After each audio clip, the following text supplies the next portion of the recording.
Safira dan dari program studi D3 Farmasi Poltekkes Kemenkes Jambi.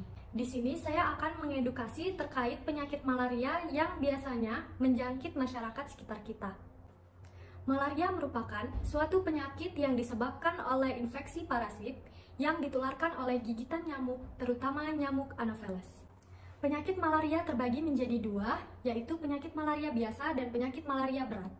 Penyakit malaria biasa adalah penyakit malaria yang biasanya tidak menyebabkan komplikasi yang parah dan hanya menimbulkan gejala utama dikarenakan tidak adanya organ vital yang terdampak.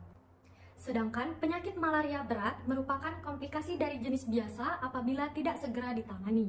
Data kasus malaria di Indonesia berdasarkan data Kementerian Kesehatan Republik Indonesia. Jumlah kasus malaria di Indonesia terus meningkat dalam kurun waktu 2020 hingga 2022.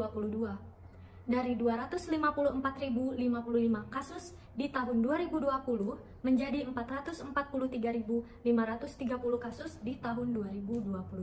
Selanjutnya, penyebab dari penyakit malaria. Plasmodium protista eukaryotik yang ditularkan oleh nyamuk Anopheles betina adalah penyebab utama dari penyakit malaria.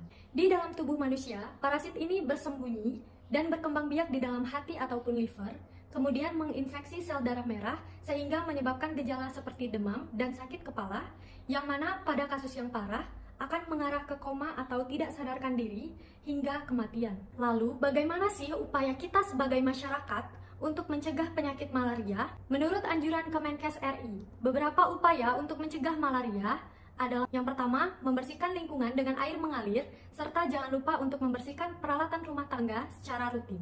Yang kedua, jika memiliki tempat penampungan air seperti kolam ikan, Anda disarankan untuk menebarkan ikan memakan jentik nyamuk. Yang ketiga, menutup penampungan air saat tidak digunakan.